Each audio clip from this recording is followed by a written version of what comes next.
Let's go. Good evening. I'd like to call to order. Standing. I haven't. She hasn't even said anything yet. Okay, you guys are like. You want to start the Pledge of Allegiance? We can do that. Usually we start with a little introduction first, but we can go right to the Pledge of Allegiance if you're ready. Let's Okay. go. I pledge allegiance to the flag of the United States of America and to the republic for which it stands, one nation, under God, indivisible, with liberty and justice for all. Wow. We have a very patriotic I thought they were all running up to us. I thought you guys were just running up to us. I wasn't quite sure what was going on. Okay, and so begins the regular meeting of the Tiverton Town Council, Monday, January 27, 2020. Roll call. Councilor Perry, Present. Councilor Edwards, Present. Councilor Clark, Present. Councilor DiMederos, Present. Councilor Hilton, Present. Councilor Cook, Councilor Driggs, all present. Okay. Item number 4, the consent agenda. A, approval of Town Council minutes, December 4th, 2019, special meeting, open session. January 13th, 2020, regular meeting. January 13th, 2020, executive session. B, acknowledge receipt of minutes from boards, commissions, and committees. 1 set of minutes from the Cemetery Commission and 1 set of minutes from the Planning Board. C, acknowledge receipt of reports. The Treasurer, Denise Surratt, December budget and revenue reports. Acknowledgement for receipt of correspondence. 1, Exeter West Greenwich Regional School District, state funding of fair education, fair funding formula. Is there an echo to this? Yeah, I think they turn the volume up on these things or something. You could turn it down. Number 2, City of Newport resolution to legislators requiring civic classes requirement for high school graduation. Number 3, City of Newport resolution to legislators requesting transfer on death deed provision for Rhode Island residents. And number 4, the Tiverton Senior Center February newsletters. And finally, item E, approval of tax assessor abatements, of which there are none. Would any counselor like to remove an item from the consent agenda? I would like to pull 1 through D, 1 through 3. B, A? D. D. D. D, 1, 2, 3. Anyone else? In that case, do I have a motion to approve the remaining items? Madam President, I'd like to make a motion to approve the consent agenda, eliminating D1, 2, and 3. Second. Motion is second, all in favor? Counselor Cook. Okay. I have and read a lot of resolutions from different towns and cities, and I was just wondering, we never seem to do anything or get on board, or, am I incorrect? I never see anything done. I was just wondering if we, at any time, Tiverton agrees with City of Newport for civic classes or transfer on death provisions for deeds. I was just wondering if we've ever done anything like that. I haven't ever seen it done, but does anyone have any thoughts on that? Madam President? Yes, John. I'd just like to add to what Councilor Cook is saying. I think that a lot of these resolutions that we receive, there may be some good things, maybe some bad things, but the bottom line is I think we need to invite our state legislators in here to ask them for some items that we might like to see, and then we would follow up with a resolution formally asking for that. Or we could do the resolutions first or whatever. Bottom line is I think we need to invite our state delegation to come and visit with us. Just to answer Counselor Cook's question, there have been occasions in the past where there's been a resolution that we've been interested in, that we've pulled, and we've added our support to it. We've voted to add our support to that resolution. That would be up to an individual counselor, I think, to initiate that, or the council as a whole to say there's a resolution here that we feel we should support. We can put it on the agenda. We can take a vote and add our support to that if we so wish. So it would, would we put it on the next agenda to speak about it and decide The what next- we'd like to do? the next Or agenda. have maybe somebody come down from the state and, It could certainly be added to the next agenda. okay. What do we do now? say be we fine. want to do it, or do you just? I think you don't have Just to do write that, but if there's something that you see on the agenda that's a resolution that you'd like to put onto the next one, you can certainly put it in as an agenda request for the Okay. next meeting. All right, thanks. Madam President, I'd like to make a motion to approve 4D, 1, 2, and 3. Second. All in favor? Okay. Open public forum, we have No, in favor. one speaker, Gloria Christ. Hi, good evening, Gloria Christ, Tiverton, Rhode Island. I'm here to speak about Tiverton Days, or Tiverton Celebrates, or whatever it is being referred to. I actually was reading through the chronological briefing the town administrator presented, and it was interesting to learn exactly what happens and what has not happened. Especially that the event coordinators were supposed to reimburse police and fire, and never did, nor were invoices ever sent. I think I want to publicly state I'm all for community events that, let me get this right, that strengthen and bring together our community. But I think they have to be legit community events and not events where the taxpayer or the town is ultimately going to be held accountable. Sing Out Against Hunger, Pardon Gray, Courtney Ron Miles for Megan, Tiverton Land Trust, they're all legitimate 501c3s recognized by the state of Rhode Island and IRS. Tiverton Days is not. In fact, Tiverton Celebrates, which it's been operating under, has been revoked. So I don't know how, I think as a town and as a taxpayer, we're fortunate there have been no accidents in the previous years where people could be held accountable. I hope you all received my letter. I did send a letter with some questions. And I think it's also wonderful that, you know, they're well-intentioned and that we can have events that are for families and non-political. But this really can't be about a couple of residents who want to have a party and disregard the rules and not expect our town to do due diligence. Some of the things that I mentioned in my letter is Tiverton Days an official 501c3 or an independent nonprofit? If not, then who is affording them the insurance and who is accepting responsibility for accidents, liabilities? If not a 501c3, then where do all the charitable donations go, and where have they gone the last two iterations? If they're not a 501c3, then people who've been paying money to support this obviously have not been able to write it off legitimately as a tax break. Has all the money been accounted for since the event was taken over? What's the average expense, and who has absorbed the bulk of the cost? Who is paying TPD and TFD detail and overtime? If precedent is established, then will other taxpayers assume they too can have an event and our town services will volunteer? Who's paying for the damage to the fields, the use of electricity for the bathrooms, the use of bathrooms at Pecasset? If 1,000 people are expected, that's a lot of bathroom use.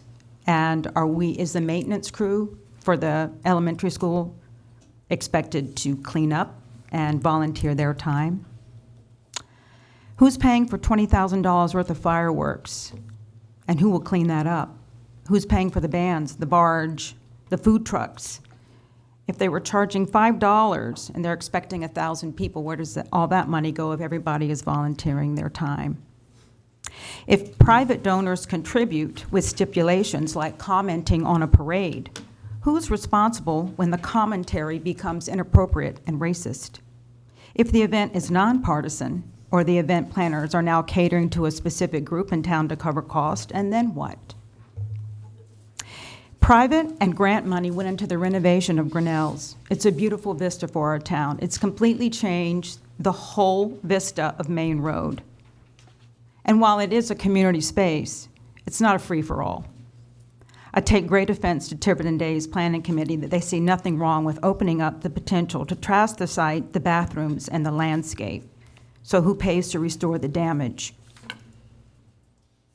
At one time, the town took offense to people coming in from other towns and parking on side streets, and now that seems to matter little. You're expecting 5,000 people? Where are they going to go? I also feel like no other businesses, I'm a business owner in town, should not be bullied into being in a parade if it's more of a political event instead of a celebration of Tiverton. I ask that you please take your time and not be hasty with decisions, and look at all the significant factors that go into what a real community event is and who it benefits. Thank you.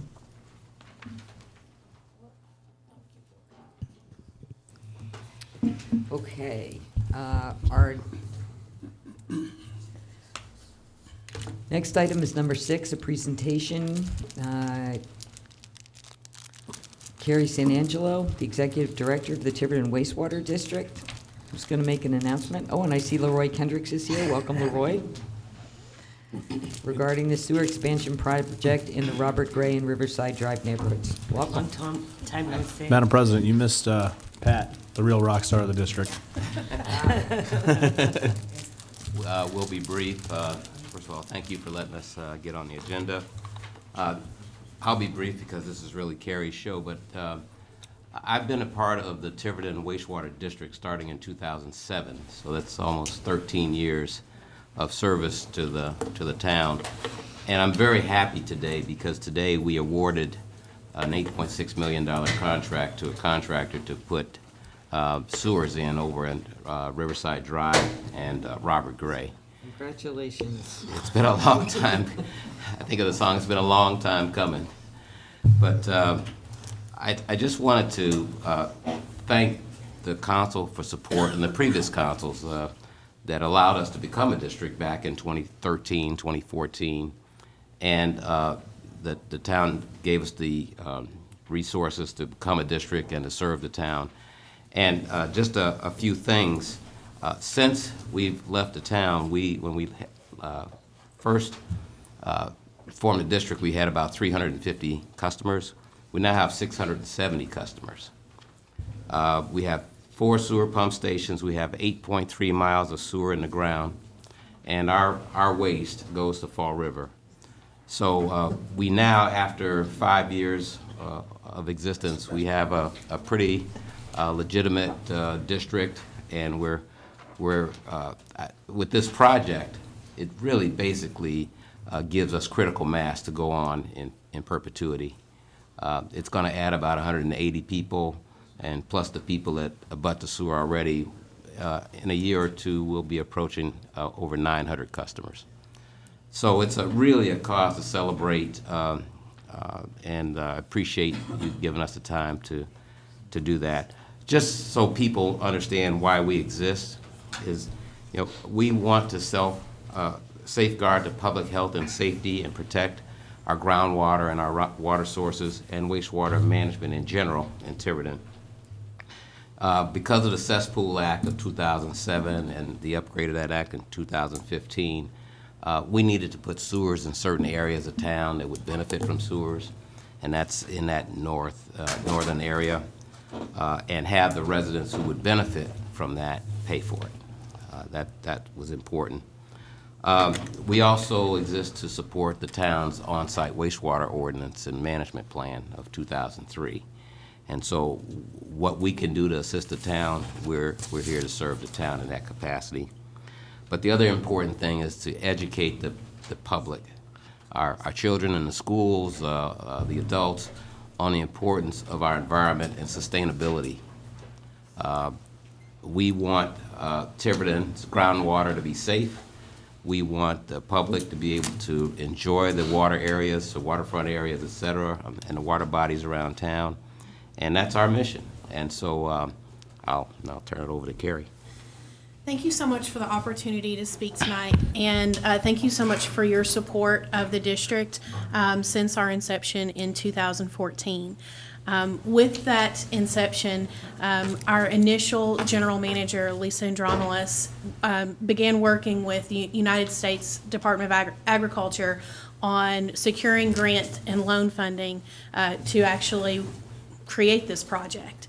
The next general manager, Steve Berlucci, worked very hard to secure user agreements and easements from all of the homeowners so that we could actually have a public mandate for this project and public agreement.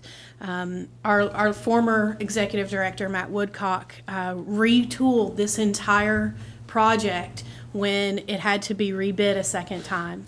And I'm, as I stated earlier today, I'm just part of the relay team to bring this home, to cross it across the finish line.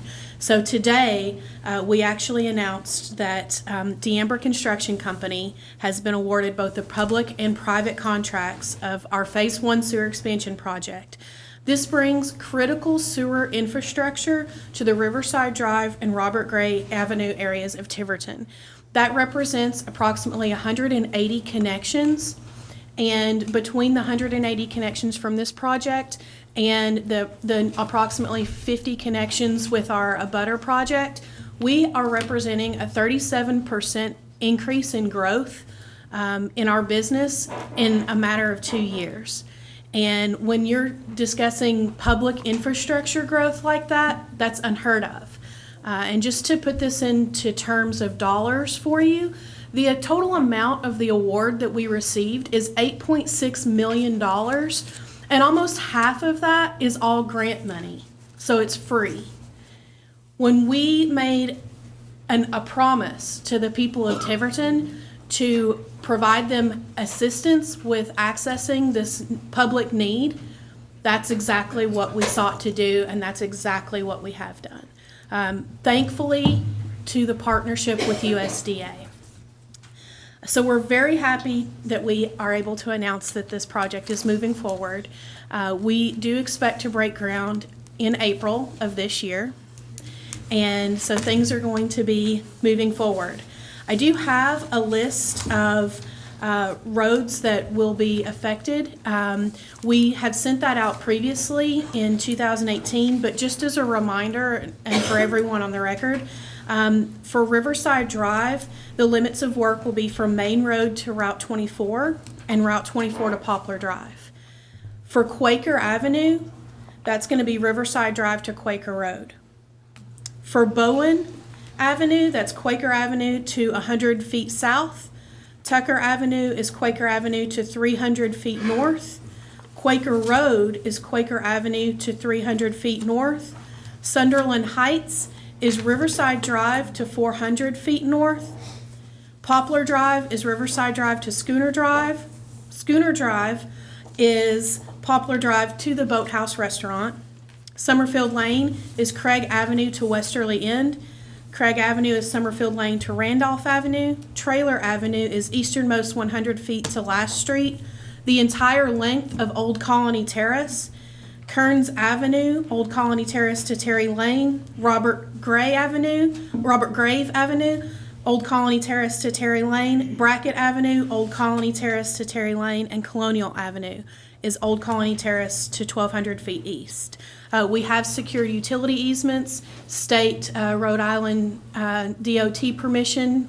Easement was not actually needed, and all user agreements are signed and on record with the town. We could not have done this without your participation and your support, and we are very excited to move forward. I also have handouts to leave here in the town that highlight the parcels of areas in the different neighborhoods, as well as a copy of our press release, so that everyone has access to the information. It'll also be posted on the internet. Yes. On our website. Yep, and on our social media. Thank you. Questions? Madam President? Thank you. First off, great job. It's awesome to hear that this is moving forward. But I do have one question, and I know we're rolling out Phase 1 now. What does it look like as far as phase two? Because, and again, not to jump the gun here, but I do know that the state level, Rhode Island DEM, was gracious enough to include phase one or phase two in the list of their exemptions because of how swiftly the district is moving. And I just wanted to make sure that the district is still intending on moving swiftly with phase two as well. We do have a fairly aggressive growth plan over the next 3 to 5 years. However, in order to secure funding from USDA, we do have to see this first project through to completion. And it is about an 18-month project from start to finish, considering that there will be downtime through the winter. So when this project is completed, we do anticipate pursuing USDA for a second project. There is a possibility that we may do a smaller project next year on Hooper and Shove that might add 25 users. But we're going to see if we can combine CDBG money as well as USDA money to get the most bang out of the buck. So that's a possibility. We're working with USDA on that for some funding, but they want to wait and see. And quite honestly, we do too. We got a lot to do in the next 18 months. Yeah, that's awesome. For everybody at home too, once we get through phase two, it's very important because that brings the pipes up to Main Road, which gives us the ability to go out and grow our business infrastructure up there. That's a huge asset for the town. So as soon as we can get phase two up and running, hopefully after 18 months after April, we'll be, you guys will be getting ready to put a shovel in the ground again. Thank you. In that case, congratulations. I know it's been a long time coming, so great job, everybody. Thank you. Madam President, Yes, John. one more thing. Maybe our friends from the Secana Times and the Daily News, if they're here, can get this out in the paper too, so everybody knows who is in attendance or watching at home on the live stream. There you go. Okay. Next up, appointments and resignations. We have one request for tonight, the Tax Assessment Board of Review, which is a 3-member board with 3-year terms. There's one vacancy. Judith Jones requests reappointment to expire 10/15/2021. I don't know if Ms. Jones is here or not. It is a reappointment, so that's not a requirement.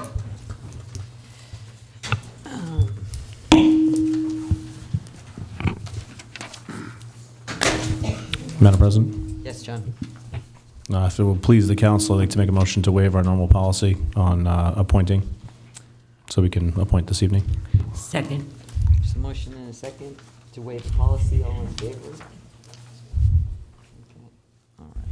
Madam President? Yes, John. I'll follow it up with a motion to reappoint Judith A. Jones, 1749 Main Road, for a term to expire 10/15/2021. Second. Any questions or discussion? All in favor? Yeah, they've got the game cranked way up. Okay. Yeah, my microphone.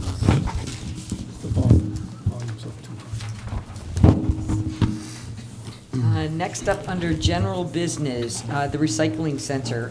PAR Engineering has graciously agreed to return with discussion of lots 1 through 9 combined, or lots 14, 15, 22, and 23 combined, or any parts thereof, for a discussion and possible vote on an actual location for the recycling center in the industrial park. So I have handouts. I'm also prepared if you want, I can project something on the screen. It will just take me a minute to set up a laptop with a projector. I do have them. You know, for the audience's sake, that might not be a bad idea, so Jump, Denise, jump. why don't we do that, and then everybody in the audience, people at home, right there, can see the lots we're talking about. I'm going to try to do that. Thank you. It's not that hard, you're a nurse, you can do this. Do you have to hold it down? I think you just did. I think you just press the button. I don't think you have to hold it. I don't have to hold it. You gotta go like Vanna White now. I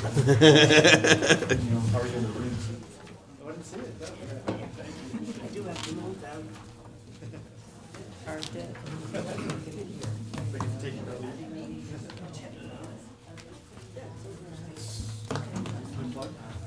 There was no backup in the packet.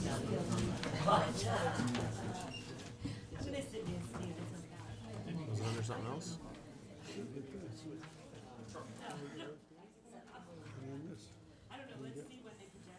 You know, it's just a genie trying to get me.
Everybody all set?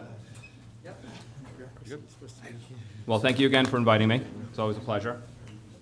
So tonight I'm going to talk about a conceptual layout that we did for 2 sites in the industrial park for a potential recycling center. So let me tell you a little bit about some design considerations, some things that we consider before we actually lay these out, these 2 sites. So recycling centers tend to be, their biggest pitfalls tend to be traffic flow around them. So one of the things that we look for when we lay these out is smooth, uninterrupted traffic flow. Particularly like on Saturday mornings, these become very busy places. So we want to make sure that people can move in and out of these sites pretty easily without a lot of commingling of traffic, a lot of crossing traffic, a lot of places where people are going to get backed up. You don't want to have long queues coming out of this facility. So this really becomes a sort of a traffic layout project. So some of the things that we consider when we lay out this type of site, we want to minimize conflicts between drop-off areas. So if you've got a mixed recycling area and a yard waste area, you want to keep those separated so that we don't have a lot of traffic crossing trying to get from one site to the other. So we try to minimize those types of conflicts. We try to minimize conflicts between pedestrians, between vehicles, and between the service vehicles that are coming in and picking up the dumpsters. So we try to minimize those types of conflicts as well, and that's more of a safety issue. We don't want pedestrians mingling with the traffic coming in and out of the facility. And then we want to have enough space at the site to facilitate efficient pickup and drop-off of the containers. So we want to be able to provide space for the service vehicles to come in and out, get the dumpsters, get the pods, get the containers, without having to cross too much traffic, without having to get in the way of the regular daily operations. So that's a little bit about the traffic layout. We also want to control the site, and so what we do is we put an attendant booth near the entrance so that the attendant can check loads coming in and out of the site. We want to have one point on the site where cars come in and out, again, so that the attendant can sort of monitor what's going on. And then we want to have a fence at least on the front face of the property, the street-facing side of the property, so that people aren't tempted to sort of walk in, around the attendant booth, or come in after hours, come in at night, come in on days when it's not open. So we want to have a fence on the site to control access to the site. We don't necessarily need the fence to go all the way around the site, but it needs to be at least on the street-facing side of the site. There was also discussion about this particular recycling center, about the aesthetics, and we wanted this to have sort of some high aesthetic value. So some things that we considered when we laid the site out was sort of a robust or ample vegetative buffer around the site. so that this site would be a good neighbor for any future industrial park tenants that come in. And we also took into consideration some landscaping. So we have some areas in each layout where we put in some landscaping. And this isn't super fancy landscaping. We're not talking fountains and stuff like that. But, you know, flower beds and planters, something like that, to sort of dress up the site. And then finally, another big consideration is stormwater. We have to manage our stormwater on site. So for both layouts, we had to take that into consideration. We had to box out areas to manage stormwater. And these are things like detention basins and water quality structures that we'll have to put in to manage stormwater. So I'm going to start with the site that is lots 14, 15, 22, and 23. This is the site down at the end of Road C. And the reason I'm starting with this site is because this kind of illustrates some of those design considerations that I was discussing. This is a good illustration of some of those. So this is an overview, and I have a blow-up of it on the next slide. But some of the things that we did to manage traffic around this site is we have one-way traffic pattern going around a loop configuration. So the whole site is laid out around a loop. And it's, like I said, it's one-way traffic going around that loop. To keep traffic moving, the loop has 2 lanes, essentially 2 parallel lanes that you can drive through. And we sized it so that you can get 2 cars by, or a car and, say, an emergency vehicle like a fire truck. So there's ample wide lanes to move vehicles around the site. We also grouped the recycling areas, the drop-off areas, into what we call stations, okay? And so that would be, one station would be, for example, mixed recycling would be one station. Plastics, cardboard, metals, that would be another station. The yard waste would be a station. And what we did is we made each station compact so that it's easy for people to drive right up to the drop-off area, get out of their vehicle, and not have to walk very far to get to the dumpster. So basically you pull right up next to the dumpster or the container. But we kept the stations far enough away from each other to discourage people from walking from one station to the other, so that after you drop off, say you're mixed recycling, you're not tempted to walk over to the pod with the tires and throw away a tire, right? And that discourages people from walking amongst all the traffic in the site.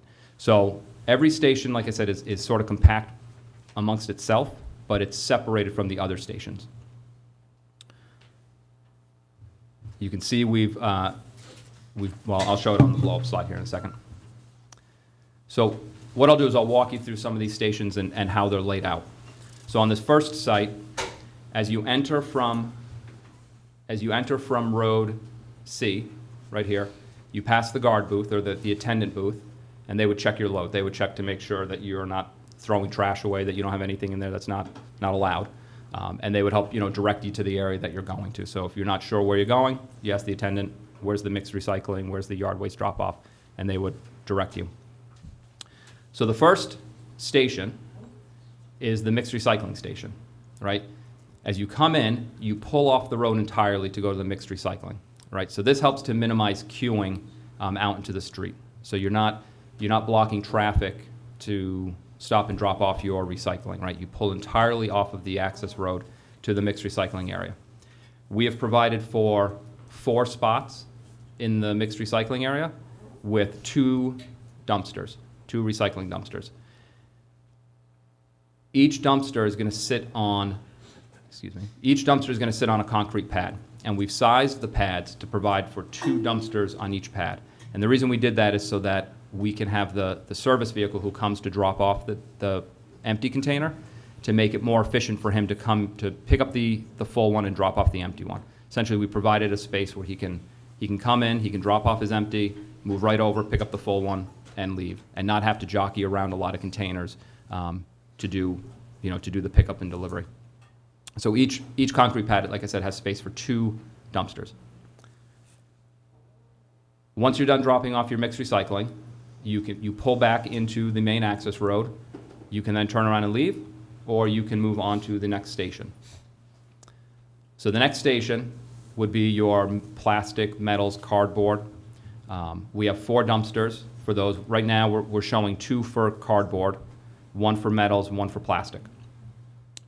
If you decide, or if, as you move forward, if you find you're not getting as much cardboard as you think and you're getting more metals, you can switch out one of the cardboard dumpsters for the metal dumpsters. They're the same size, so they're sort of interchangeable here. But again, we have an area where you can pull off the road entirely, so you're not blocking traffic.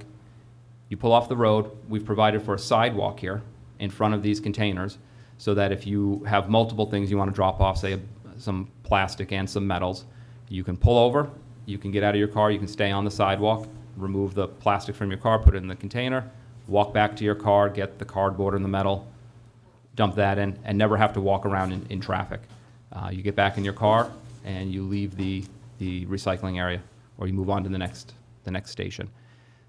Like the mixed recycling, we've provided additional space next to each dumpster for an additional dumpster. Again, mostly to facilitate the efficient pickup and delivery of empty dumpsters. But if you decided that you were getting a lot of material, you were accruing more in the time frame than you expected, you could just add a dumpster here. Instead of having 4 here, you could have 5, you could have 6. You could go as many as 7 and still leave an empty spot for a dumpster. So there's room here for expansion as well.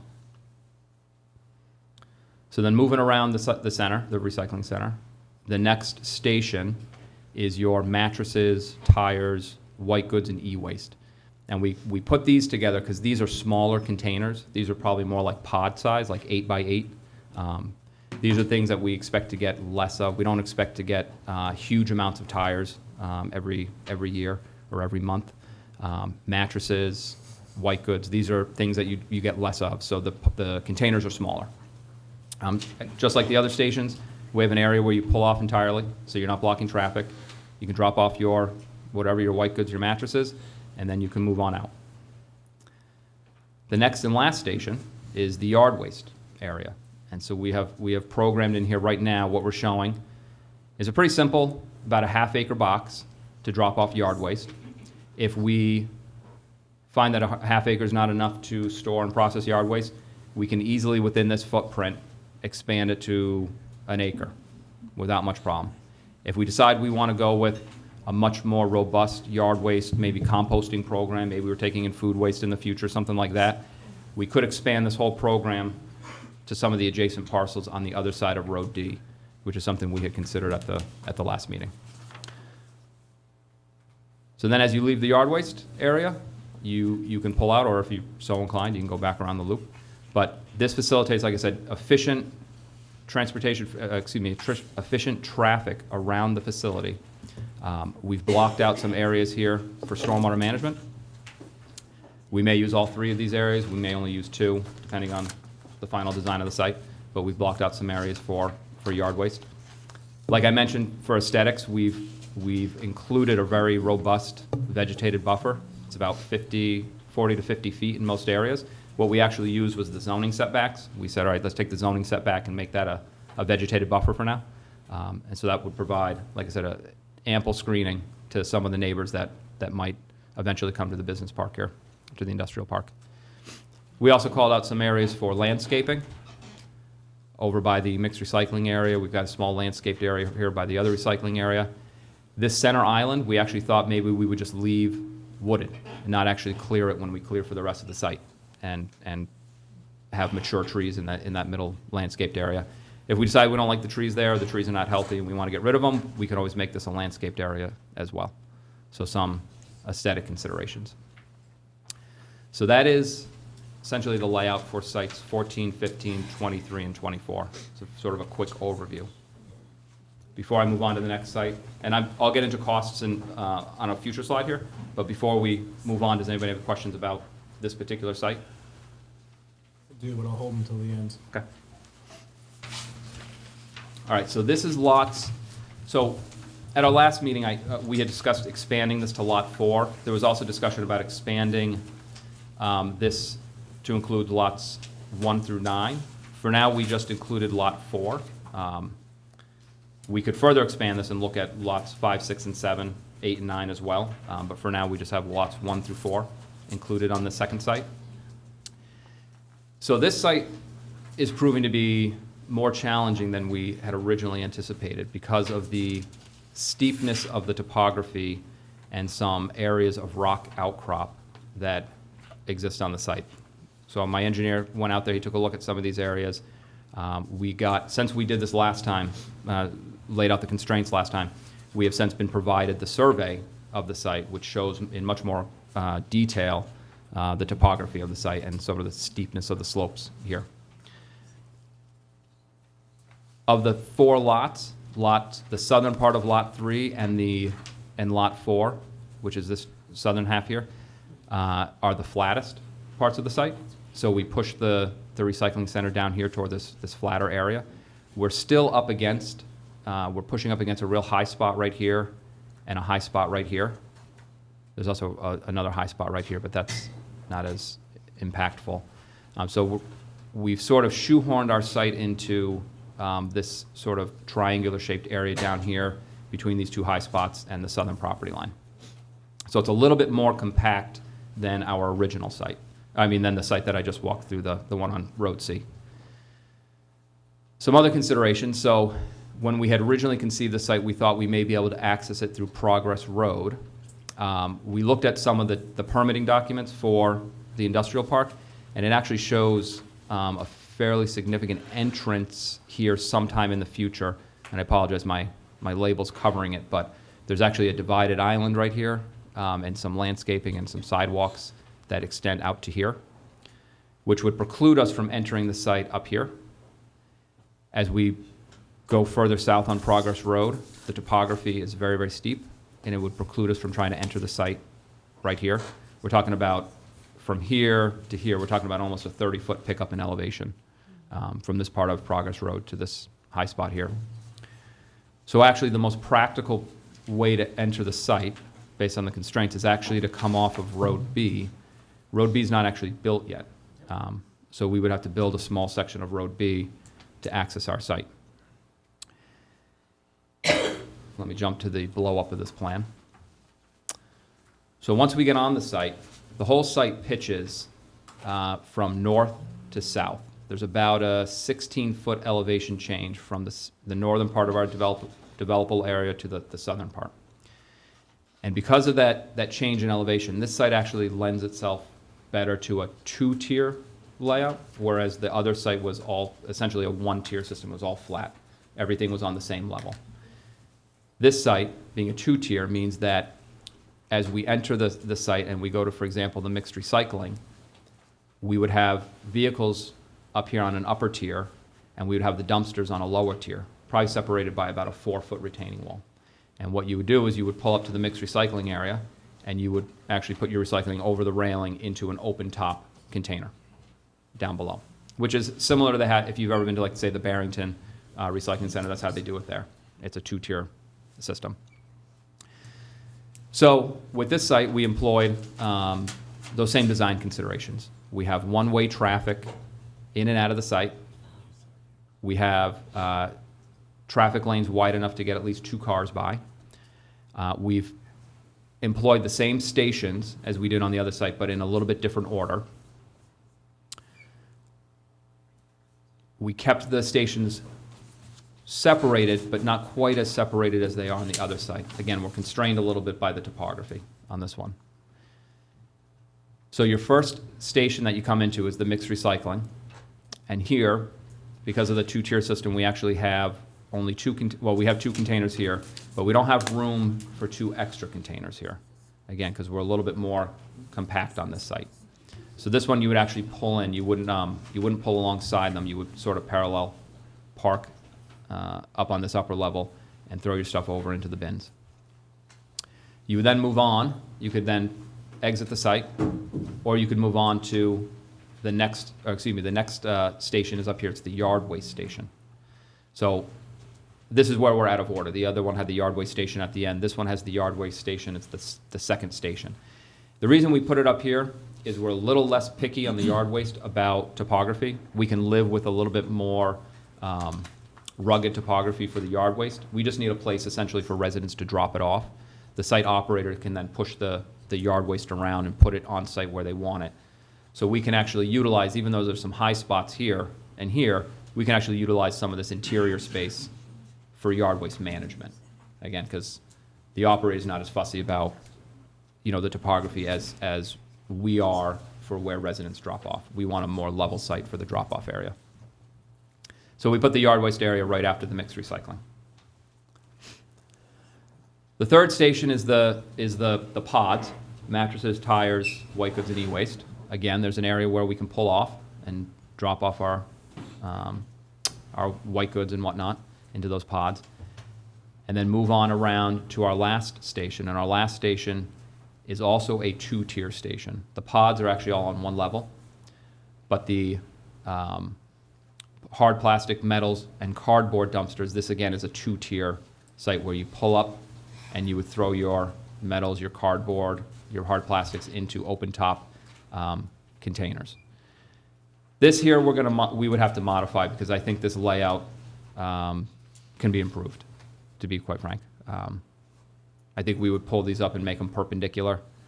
And if we're going to do a two-tier level with the cardboard, we would want to have a hopper because we don't want the cardboard containers to be open top. We want them to be either side loader or have what's called a hopper, essentially a chute to get the cardboard into it, because we don't want that cardboard to get rained on because it makes the load very heavy, and then it could get rejected at central landfill as recycling and going as solid waste, and that would get very expensive. So this, we can improve on this layout here. But after the fourth station, again, you pull past the attendant booth and you pull out of the site. So this one, like I said, it's a little more compact because of the topography, and this one is going to require, I believe, quite a bit of rock removal based on what we've seen out there, the observations that we've made. And when I say removal, I don't necessarily mean that rock has to come off-site. I just mean that we have to make the contours work, to make the grading work, we're probably going to have to blast quite a bit of rock to get, for example, this two-tier system just the way we want it, to get this two-tier system over here the way we want it, and to make these slopes work for traffic. So there's quite a bit of rock that we're going to have to remove from this site. Okay. These are the stations.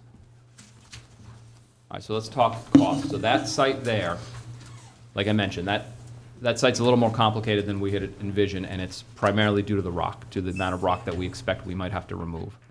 So we originally thought we could do a site for $500,000, and we think we still can, but we don't think that's this site. We think that this site is going to be more expensive. This is probably our current estimate for that layout that you saw is between 1.3 and 1.4 million. And what that is, that's $600,000 to $700,000 just in rock. We don't have a great handle on how much rock that's going to be right now. We think it's somewhere in the 3,000 to 5,000 yards, but we don't have a good handle. We won't until we go out to test pits and figure out how deep the rock actually is and where it's rock versus soil. So right now we're making an assumption that all of the cutting that we're doing on that site is going to be rock, and that might not play out. You may actually have areas where you're just cutting soil and not rock.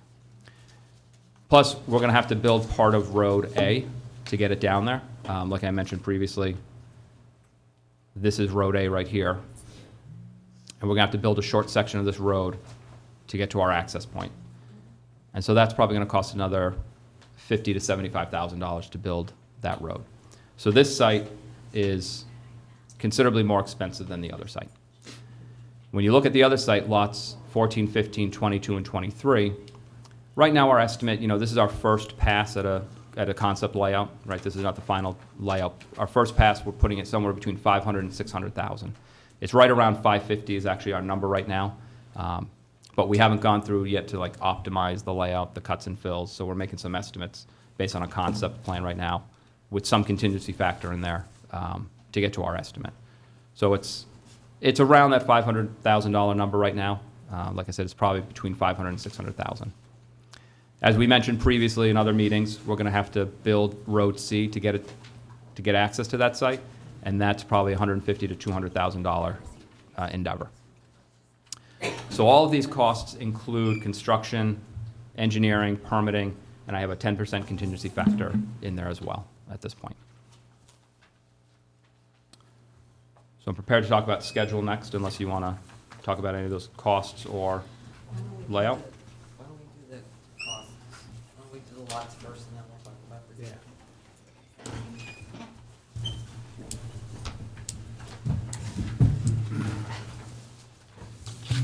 Watch out, Steve, they don't run you over, buddy. Won't be the first time.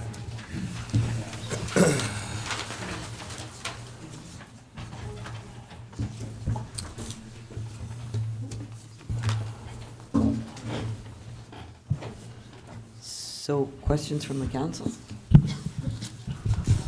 Yes, Councilor Edwards. As anticipated, I do have several questions. So, on lots 14, 15, 22, and 23, Yep. my only, not really so much a question, but my comment would be, as somebody who, again, frequents the landfill, I can tell you that having yard waste as the final stop is probably not the best idea because, as I'm sure Rick can attest to, most of the people who visit the landfill are doing so to drop off yard waste. And the structure at the landfill is reversed, where the yard waste is like one of the first things that gets dropped off. And then people zip right back out.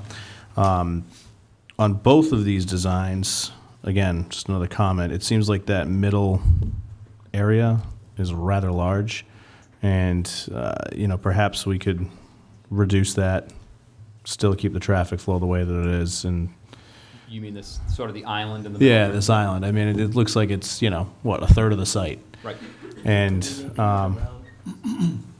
and again, again, having gone to the landfill where we have all these operations currently, it looks like our existing operations would fit into the center island piece that you have up on the screen. So that's my thought there. The other question I had is when we talk about building those roads, both A and then road C, is that a final paved surface or is that just going to be a gravel road? For now, we're just doing a gravel road. So road C would be a gravel road from Progress Way all the way down to the site? Correct. Okay, so that would limit the utility of the remainder of the parcels because essentially we're doing a portion of the road, but not all of it. And knowing this town, ultimately the road's going to wind up looking like, say, Sepauwett Ave from Jack's Island to the bridge, where, at best we have binder and the road's a complete mess. So that's just another point to consider. And for me, at least, I would be curious to see if we're going to locate something so far away and increase the utility of some of the other sites that it's going to pass by. I'd like to know what the actual cost is to put an actual road in there. Sure. So one of the reasons we ran just a gravel road down there was because there are quite a number of utilities that are programmed for the permanent road that goes in there, water, sewer, gas, all that goes in there. Those are not needed for this site, so we thought to run, it wouldn't be, we didn't want to include those utilities in the cost for this site. So we ran a gravel road with the understanding that in the future, if another tenant comes, they could run the utilities down for their site, because they would need the utilities. So we wouldn't need electricity at the site. So we have a number in here for electricity, but we're assuming overhead electricity to the site. That's essentially the discretion of the town. How much of the road do you want to build out for the permanent industrial park as part of this site? And so we scaled it back just to a gravel road just to get us access to the site. But again, it's really at the discretion of the town. Okay. How much you want to build out. So then on that second lot 4, like lot 3 and lot 4, is there any particular reason that the entrance kind of does this down swooshy thing and why you didn't just cut across that giant stormwater management area? Yes. Open that up. It's to manage the grades coming in. To go straight up, essentially straight up to the top of the hill, the grades would be too steep to get it up there. So we essentially, it's almost like a switchback to lessen the slope of the road coming onto the site. Gotcha. Yep. That's what I've got for now. I'm all set, yeah, thank you. The landscape area, do you really need it? Or is it just for the flow of traffic? Because then we're going to have to take care of flowers and, it's... No, so the islands in our layout, the islands came first just in the utility of traffic management, and we added the landscaping after. So we thought these would be convenient spots for landscaping. Again, it's the discretion of the town whether or not you want any landscaping in there. There's nothing else we could put there in the flow of traffic where it could be more containers available? I don't know Sure. anything about landfill. We could, so we try to keep all of the activity either on the outside of the facility or on the inside, essentially, because we want to, if we have some activity happening on the inside island and some activity happening outwards, what you get is traffic crossing. Somebody goes to the outside, some activity that's happening on the outside lane and then tries to cut over to get over to something that's happening on the inside of the island, and that's where you get traffic conflicts. Before, I just would like to remind the council, what's our major decision in front of us tonight is to choose the actual lots. I do think that there'll be plenty of opportunity, especially we'll probably have Rick come and talk to us about existing, what goes on at the landfill now, whether or not, the right size, scope up, scope down, island, flowers. So for tonight, no flowers. But for tonight, our focus really, if we're gonna make the timeline here, is to actually focus on which parcels we're gonna go with, lots of times to tweak the design. Mike, Joe? question, I just had a question. Is there a second entrance to both of those locations? Because we had talked about a way in and a way out in case there were some issues. So we don't have a second entrance programmed for lots 1, 2, 3, and 4. Okay, But we do have, in the future, we thought that we could have a second entrance if needed off of road, this is Road B. B. That we could have a back entrance to Okay. Road B, if needed. We would, like, so we would move around these stormwater management areas a little bit and cut something out over there. Madam President, Yes, John? as you mentioned, it is about picking the lots, and having seen what the costs are, I mean, I think it's pretty clear what we're going to wind up doing, especially in a town such as this, which is exceedingly cost-conscious. I'm disappointed that lots 1, 2, 3, and 4 are so expensive, and obviously the reason why these lots haven't sold is because they're essentially useless with the amount of site work that's required. So my hope was that we'd be able to do some of the site work there, and in the future be able to actually move this property or a portion of this property to somebody else. But knowing what I know about the way that budgets go in this town, I mean, I think it's pretty obvious that we're going to wind up on the constructing of the gravel road all the way out to 14, 15, 22, and 23. I think that, our hope, as Tim mentioned originally when we chose to do the recycling center, is that we thought, the cost estimate to do it would be somewhere around $500,000. I don't see any, and even that's going to be more by the time you put the road in, although it is possible. The gravel road. Does that, no, there's an additional, the gravel road is not included in the 5 to 6. Correct. Right, to 800. So that's closer to 8, which is even more than we were hoping, although I am hoping that there may be a possibility, I realize that this is a concept plan. Right. That there may be some opportunities to save a little in somewhere. Jan, you have a comment? Yeah, just one other thing on the roads. The road would probably serve more than just the recycling center ultimately. And so the question is whether it should be considered infrastructure for the industrial park, and that part of the cost could be carried out of the industrial park account. That is true. There is funding in the industrial park for infrastructure. And although it only be the gravel portion of the road, this would open up several more lots. As I look at it, it's going to open up at least 2 more lots. Because the other lots have, you could open up a lot of lots here. I think at one On the point side. we said it would open up 5 or 6 lots. Yep, that's what I'm looking at, around there. Which, in the long run, could help Right. sell the industrial park if we have roads to this property. Yep. Yeah. And my only other comment about the island is that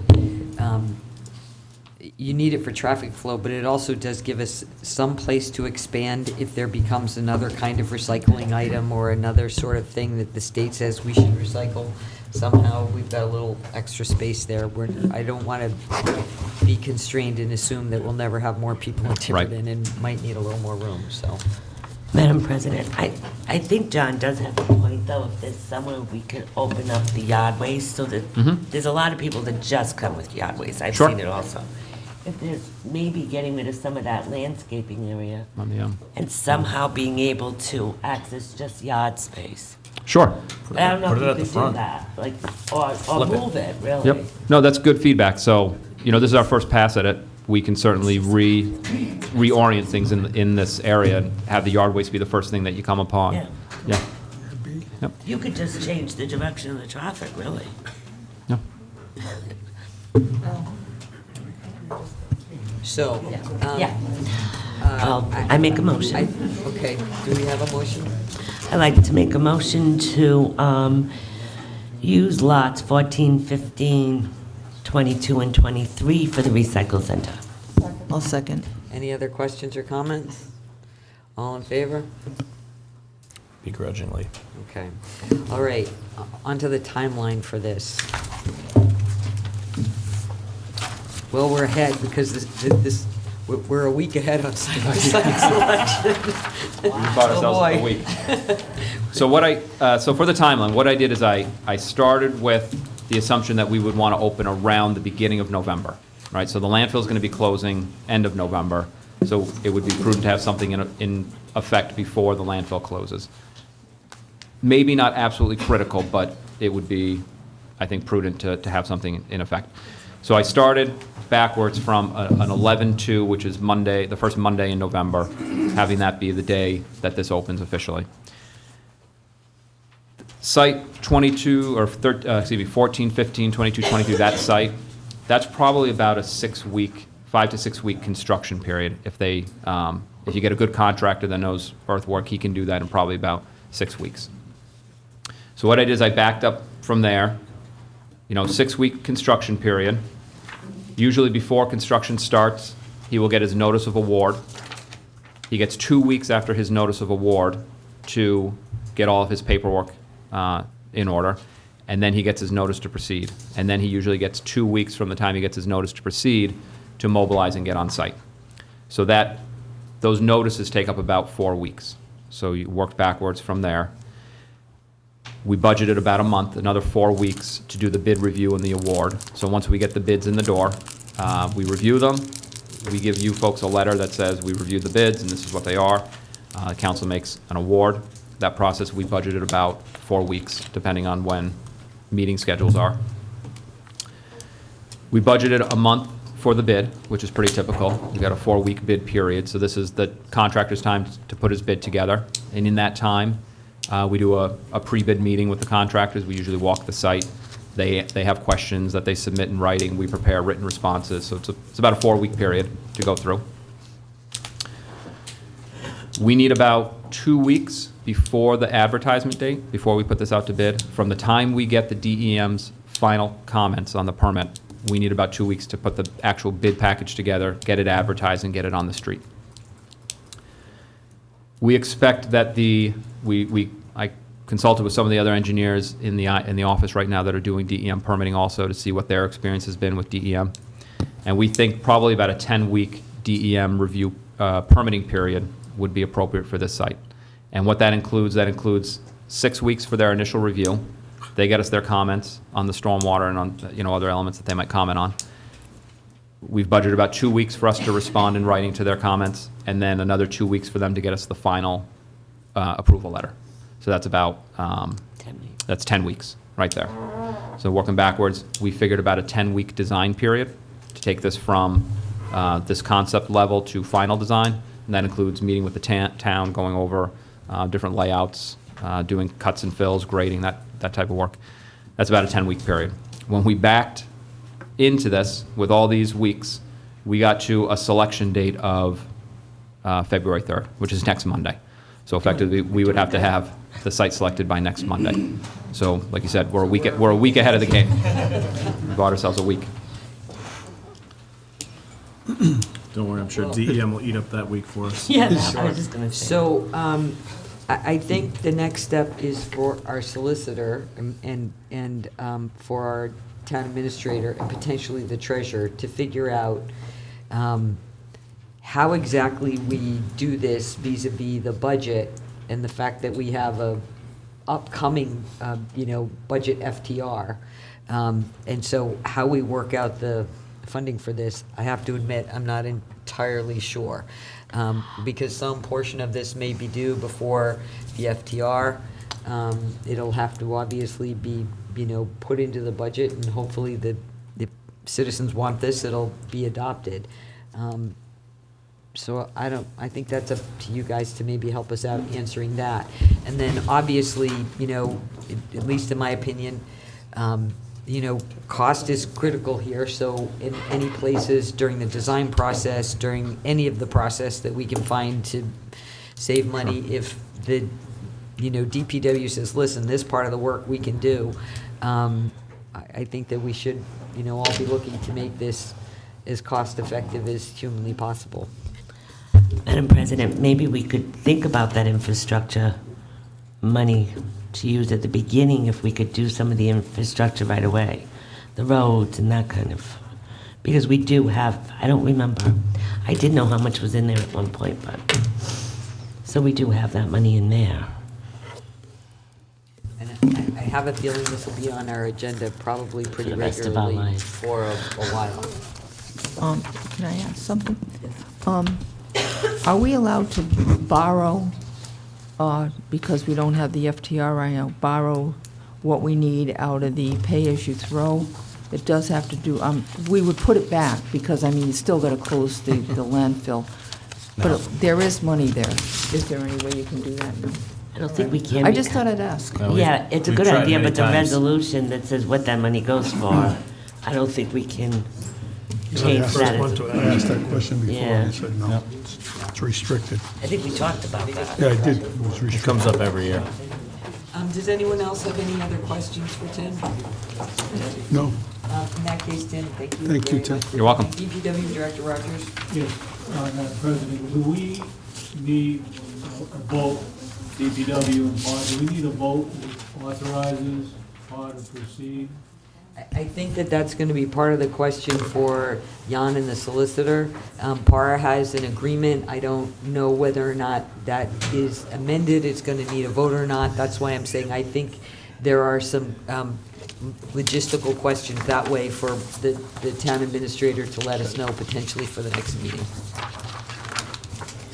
Thank you, Chief. Yeah, I think that, if I'm not mistaken, there's an understanding that we move forward.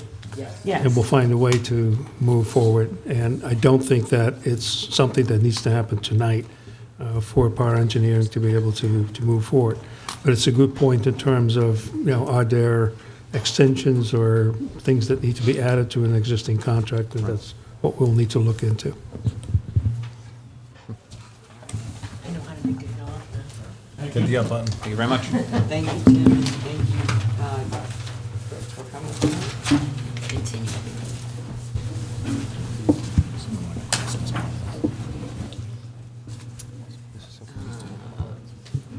Next up, Amicable Church requesting a special event permit to conduct the 8th Annual Amicable Farm Coast 5K Run Walk on Saturday, April 4th, 2020 at 9 a.m. Neck Road and Sepauwett Avenue, and the police chief recommendation. Hello. Hi, how are you? I'm fine, thank you. How are you? Good, thanks. So, Amicable, my name is Rika Starrett. I'm representing Amicable Church and the Amicable Farm Coast 5K Run and Walk. This is our 8th year. It's April 4th, 9 a.m. start time. I know that I have spoken with Lieutenant Raymond about getting a police detail like we've had in the past.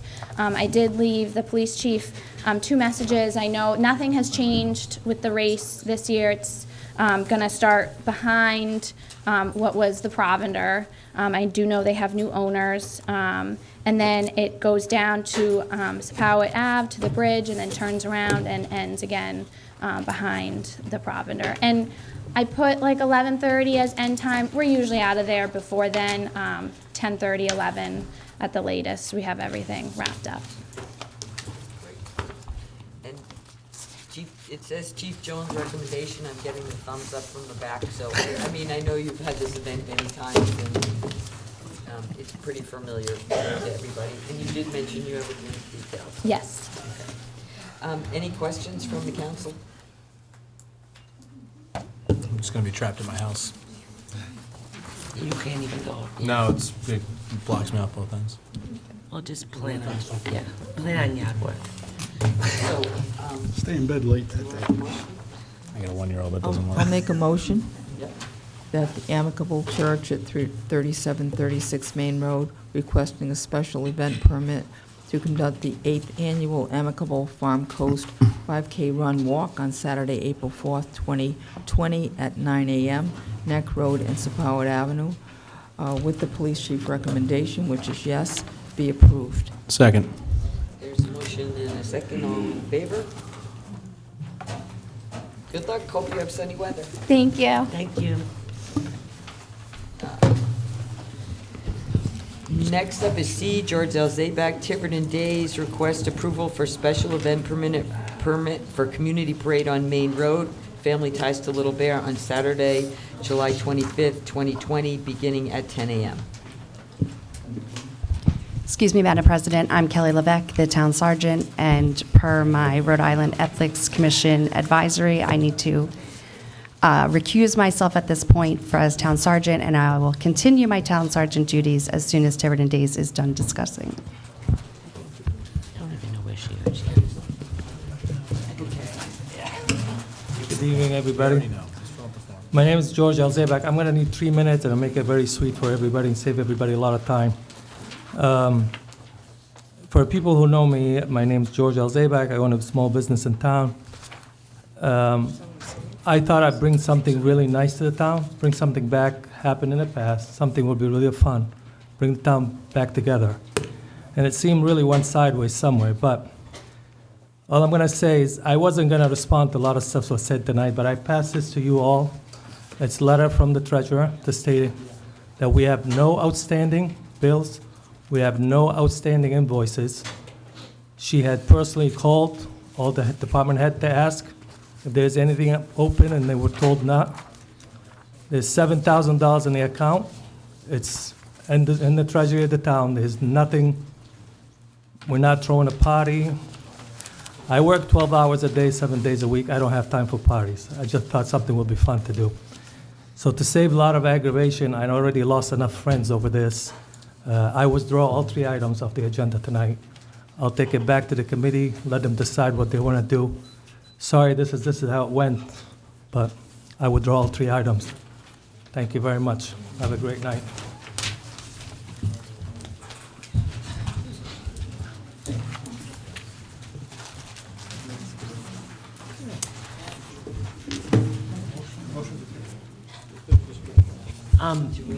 Madam President, my next question is this: I imagine and I hope that this will be back on the agenda very soon.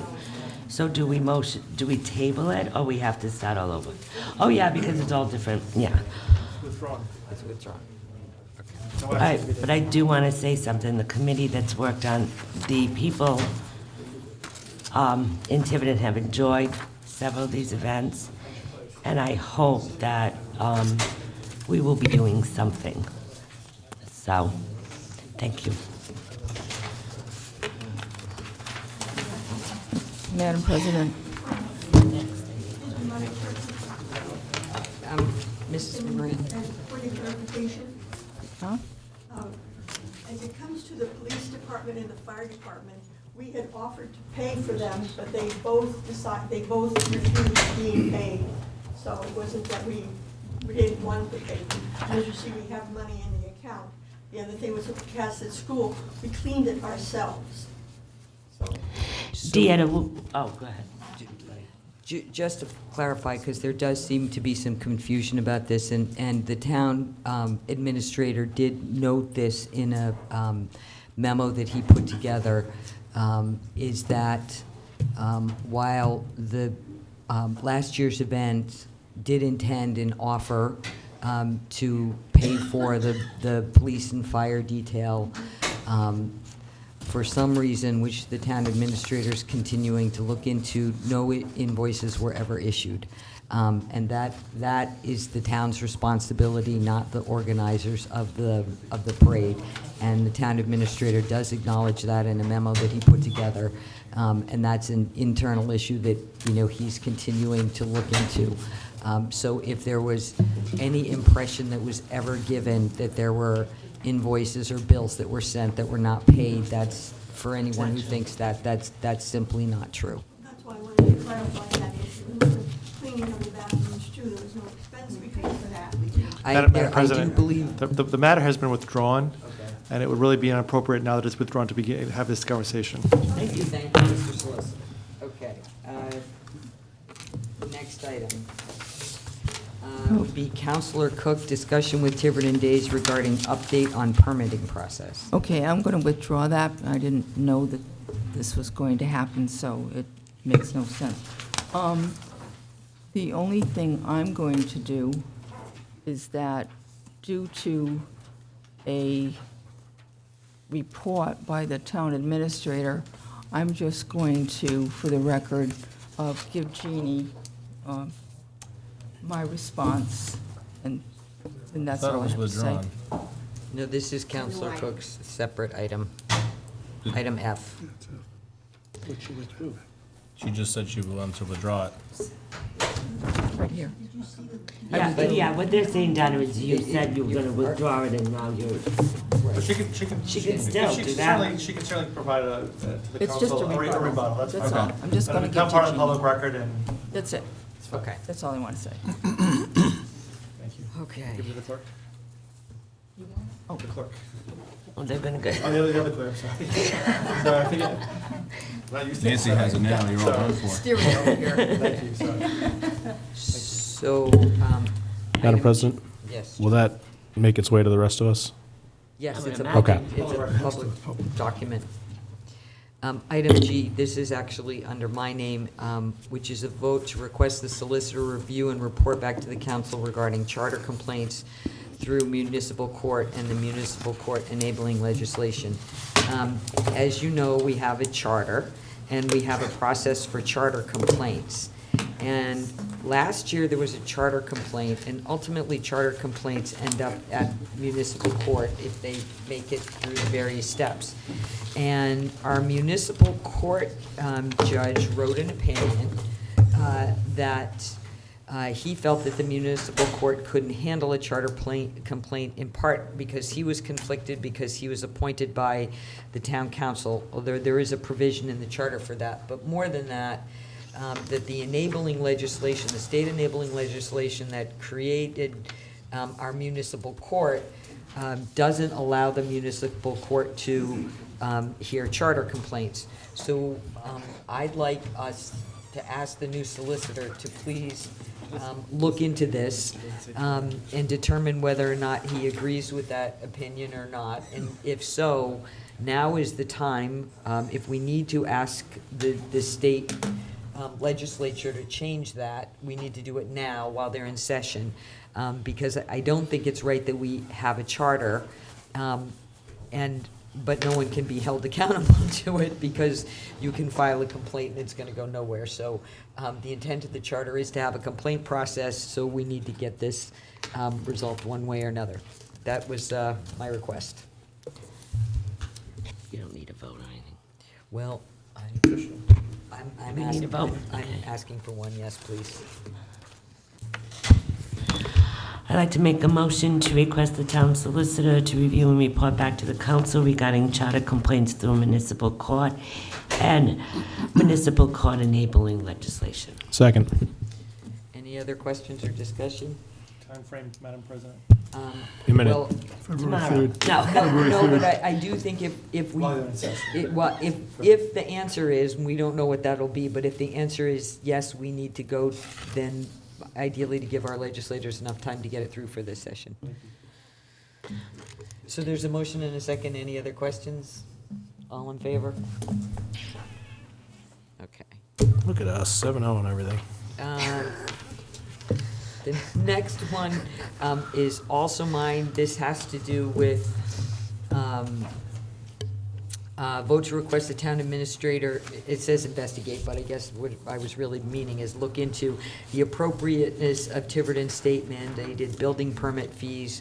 So it used to be that municipalities could set their own building permit fees, and then the state decided that that wasn't going to be the way it was going to work, and they were going to set the fees for us. And they looked at every town, and they divided them up into blocks, and they set fees for us.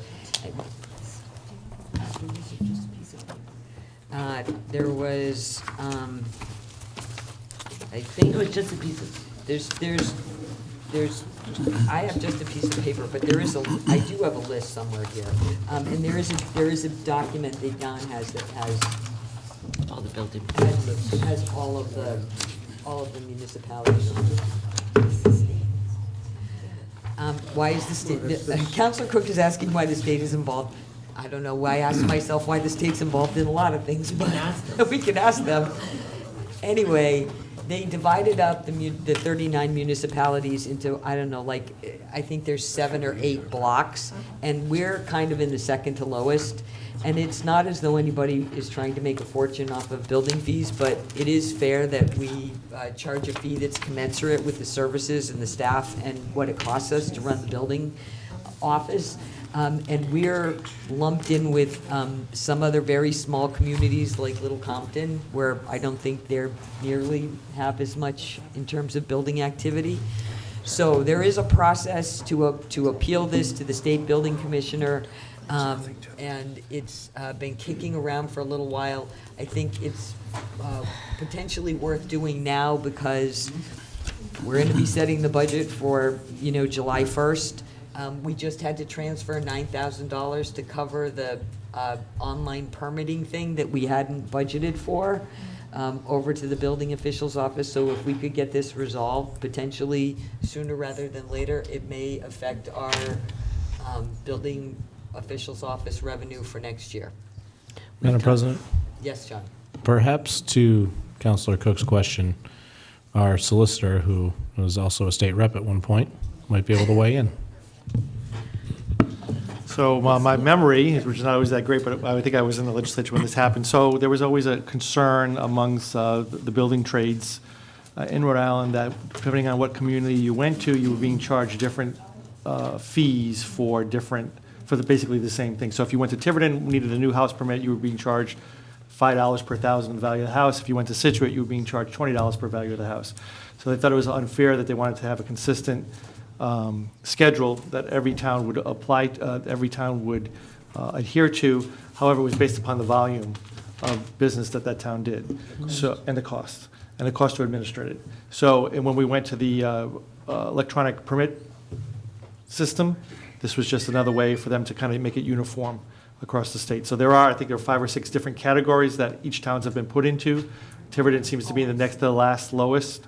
And again, at the time, it was based upon the volume and the cost of issuing those permits. So that's why the state is involved. But just so you know, the state has the ultimate authority to issue permits, licenses, and whatnot. They delegate those towns. They delegate those duties to the cities and towns, but they always have the ability to go in and I guess the legal term is preempt local towns, and that's what they did. So, Jan. So this has been an issue for a while. It's been on the radar screen, and actually when we had Municipal Code Consulting here, they looked into it as well, and those folks talked with the building commissioner, Jack Layden, and the statutory scheme does have a provision for reconsideration of the fees, and the towns can request that. So my question for the building official was, what is the time frame for that? I can also say that actually the current building official has looked into it, has compared fees in different towns, and actually has a letter ready to go to Building Commissioner Jack Layden. So we can actually start on this sooner rather than later and find out whether in fact there is a chance to reconsider and adjust these fees based on a more recent, up-to-date comparison of where different municipalities are. And making the point that compared to that period that these new fees were established, there's certainly more activity in Tiverton and also more cost that we're incurring with the staffing of this office, for example. Jan, do they routinely review the fees, the state, or is it? No? I imagine there may be, I'm not sure if the statute requires a regular review. I imagine there is some provision for that. Madam President? Yes, John. If I may for one moment just play devil's advocate. Is it such a bad thing that our fees for the building permits are so much lower? I mean, I understand when, for instance, the casino comes to town, that's a cash cow. Let's, hit them for everything they've got. But for all of our residents, who may be doing work on their homes, or maybe hiring somebody to come in and do work. If we're adding an additional burden, that might prevent somebody from going out and hiring somebody, a contractor, to come in and do that work for them. So, I understand when we talk about the budget, it's important to bring in offsetting revenue for what goes on in that office, but at the same time, there's a lot of Tiverton taxpayers and voters that benefit from the fees not being as high as other communities in the state. May I say something? I, in general, feel that the state is taking over more and more of the sovereignty of the different towns and cities. And I don't agree with it. It's always mandated. It costs you money. They might pay for it, they might not pay for it. Then they give you 100% sometimes, and then all of a sudden they give you nothing. You're still stuck with the mandate. So it's just a way to get another tax in there. I'm very much against mandates. I don't particularly agree with this, but it looks like the state has their way with whatever they feel like doing. Madam President, point of clarification on one thing. Yes, Like John. Councilor Cook said.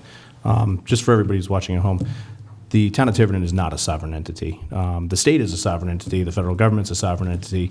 The town of Tiverton is a municipal corporation. So I don't want anybody to be confused, because as quickly as the town of Tiverton was created back in, 1738, we can go away tomorrow if the state so chooses. So I just want to make sure that everybody knows we are not a sovereign entity, and I would love it if we had more autonomy, but at the same token, that is not what we are.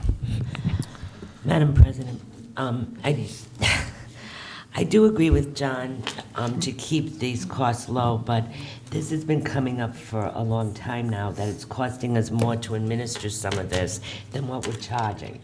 So I think that's just what we want to look at. And I think it's not to make the town people pay more than we need to spend. It's just to make sure that it's all very even and it's not costing us more as the casino or other big places to administer all of this, and we're not charging enough money. I think, I John. think that's what has been discussed in the past. I'm sorry. No, that's okay. I think that was sort of the state's goal in this, is that they wanted you to be able to sort of cover your costs. But I think we got hurt a little bit in that when they were setting these and when they were looking back at this, it was not long after the 2008, floor fell out of the real estate market. And at the time, we had a building official and one clerk. That was it, in the building and planning office. We didn't have the part-time zoning officer. We didn't have the land use clerk. It was a much smaller office, which we now have to try and support the activity that's there. And the other thing was, they looked at historical permits, and honestly, we were one of the towns that were slowest to recover after 2008. So a lot of the other towns were showing more activity, and ours was sort of flat. So, just to give you an example, of the 11 categories, we're in the second from the bottom in terms of fees. Our basic is $7 per $1,000 of value. Portsmouth is at 10. Middletown's at 16. Even Warren is at 11. So, compared to a lot of our sister communities, and I don't think anybody's asking to go way up, but we'd like to at least be able to, cover some of the costs for what we've added in terms of services to try and make the process in there more friendly for everybody. So, is there a motion? Do I have a motion? I don't think you have one yet. You want me to do it? By all means, if you want, I'll second it, or I can make it whatever. I can make the motion if you want. No, I will. I'm taking all John's motions away tonight, so I'm feeling bad about it. I'd like to make a motion to request the town administrator to look into the appropriateness of Tiverton's state mandated building permit fees. Second. Any other questions? All in favor? Okay. I think we have to table that, right? The next up is a possible vote to ratify 2 contracts, but since we're going to have a discussion in executive session, do we need to vote to move these until after executive session? We'll just table it for now. We'll just table it for now? Okay. And finally, a vote for final approval of the town solicitor agreement. At the last meeting, there were some requested changes. So it's back for your final approval. Madam President, may I make one statement? Yes. I clarified with the attorney, the solicitor, because I was concerned that in his first contract, it specifically named land use attorney. But I know I added, and he did put in the section 803, and it's his position, and I can agree with it, that section 803 includes departments, so that takes care of the land use. But I just wanted everyone to know, even though it's not separately listed, it is included in that 803. Madam President? Yes, John. Quick question on this, and I'll ask the solicitor, I guess. But my recollection of the vote that was cast to approve this contract was that it was going to be approved, subject to some of the changes that Councilor Driggs put forward. So I'm curious as to why this is back on the agenda, because if we made a motion to approve subject to those changes and those changes were made, it sounds to me like we have an enforced contract. I will tell you why. And that was that Counselor Driggs gave me some written changes. When I viewed the tape, what was written in one place wasn't exactly consistent with what was on the tape. And there was another section regarding this whole 803 reference where the language that I was given wasn't actually consistent with the charter. And so out of an abundance of caution, rather than simply change it myself and sign it, I wanted to make the changes and make sure that they came back to the council and that the council agreed with it. So just to clarify, we're going to re-vote on this again in an effort to prevent a frivolous lawsuit from coming against this council. Madam President? Mr. Solicitor. So the council president's recollection and statement is true. At her request, she asked whether I would just revise this contract to reflect the changes that Councilwoman Driggs made. That's all this does. It just and she didn't believe she had the authority to do that because it was the document which was going to be approved was going to be different than what you originally had. So just honestly, from my perspective and from your perspective, I would just prefer to have a clean contract without handwritten marks on it. And so that's why we're here today. Gotcha. Administrivia. Let's do it. Okay. So, John. So I'll, and then in that case, Madam President, I'll make a motion to approve the final version of the solicitor's contract, incorporating all of the changes discussed at the prior meeting. And then some. Second. There's a motion in the second. For you to sign. Oh, thank you. There's a motion in a second. All in favor? Okay. All right. Next up, the town administrator, approval of amendment to Chief Mullo's employment contract previously ratified on December 9th, 2019. Thank you. It was brought to my attention by Councilor Driggs that this new document references a Exhibit A or my requested, I believe, and that was not included in your packet. It was actually the earlier amendment that was approved that's now being replaced by the one that's before you. The main difference is that included in the new amendment is a qualification about the salary increase that it would take effect after the chief renews his emergency medical technician certification.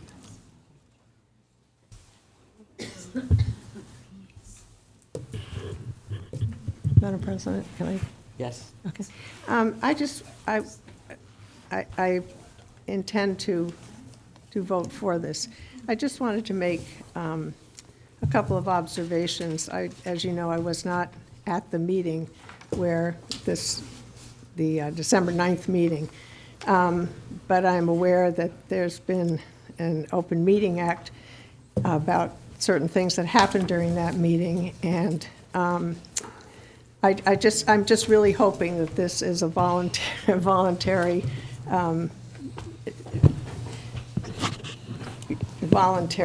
thing on both people's parts, because I was concerned that there may have been some things said that affected this. I also am concerned that I guess our charter requires the EMT, but this was not brought to the attention, so I really do not hold Chief Malo responsible for that. And I just wanted to say that.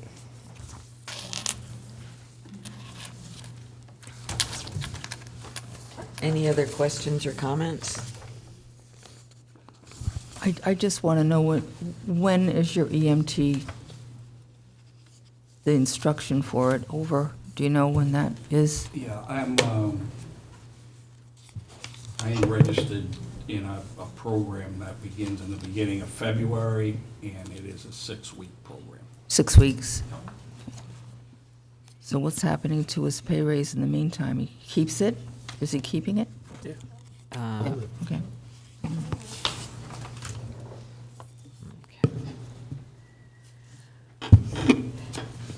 Do I have a motion?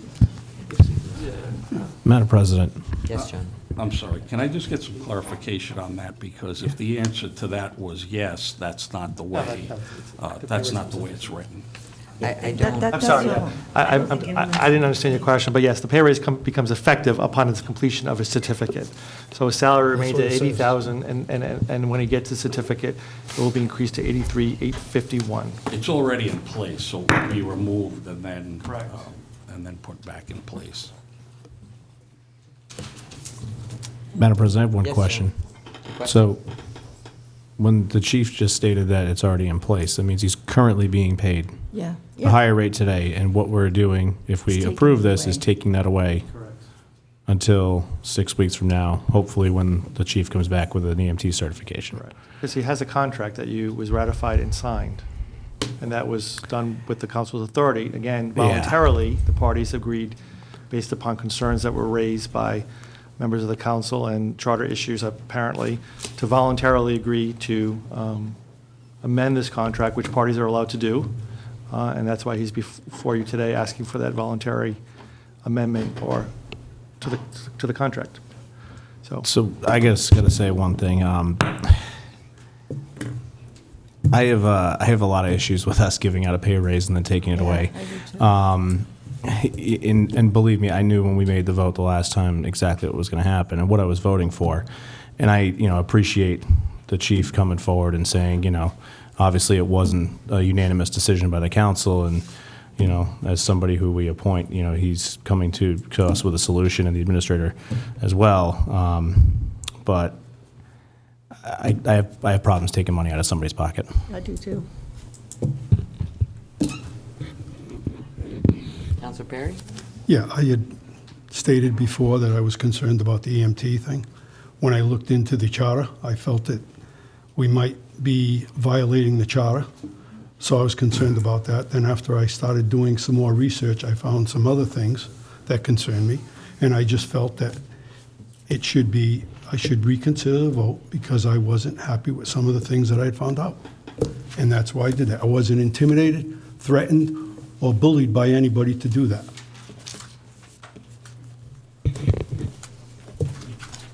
But you withdrew it. Is there a motion? One more question, Madam President, if you Yes, John. may. So I just want to be clear, Mr. Solicitor, if we vote this down, the pay rate stays intact. And if we vote for this, for the next 6 weeks, we reduce the chief's salary by essentially a nominal amount over the course of those 6 weeks, right? Because it's over the course of the year, the additional $3,000, but it's still money. And in 6 weeks, when he passes his EMT certification, then he gets it back. But nothing retro or anything like that, so he's just losing this. Okay?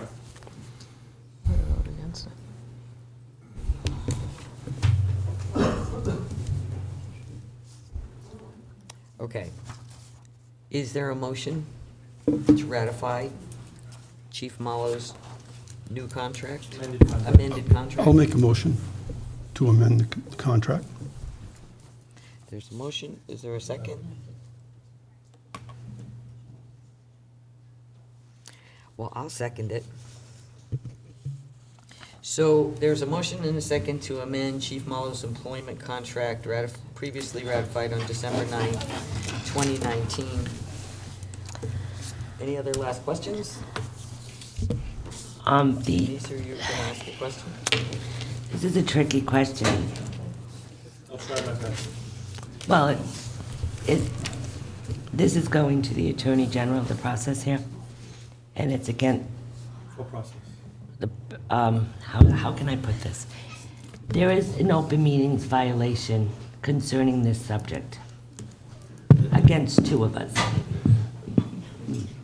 I am concerned about how involved the two of us should be in this vote. There's nothing that would prevent you from voting on this at all. It's an allegation it's an allegation. It hasn't been Well, I proved. just wanted to It be has nothing to do, the clear. council has, no, there's nothing, again, this is a voluntary agreement reached between the administrator and the chief of police. He's asking you to ratify a voluntary amendment to his employment contract. If the council, fire chief, I'm sorry, did I say police chief?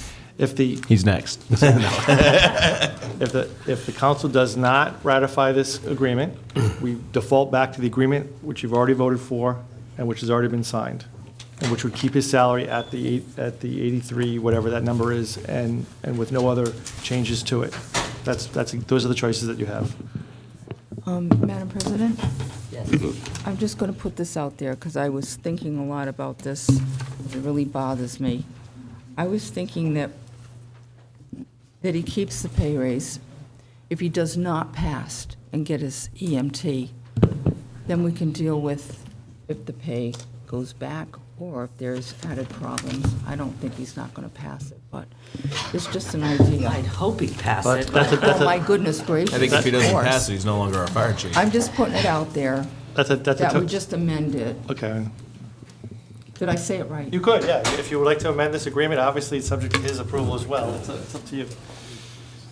And I would like to amend this in good faith, that he was given a pay raise. Yes, there's problems, but I have every good feeling that he's, within the 6 weeks, that he's going to pass the EMT, and I just don't feel right taking away his pay raise, because basically, it was about his performance, and it was outstanding.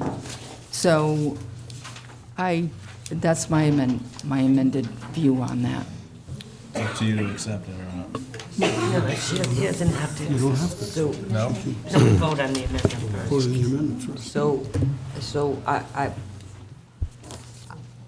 I didn't vote for the pay raise in the beginning, and not because I didn't think that the chief's performance was not very, very good from all accounts. It is.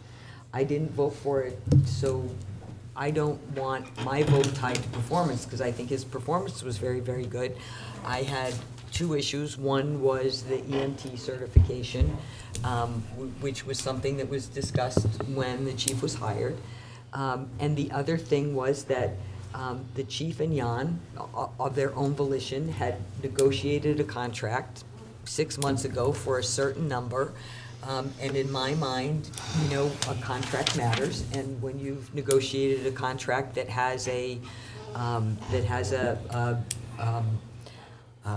laid out potential increase plan, that's what you abide to.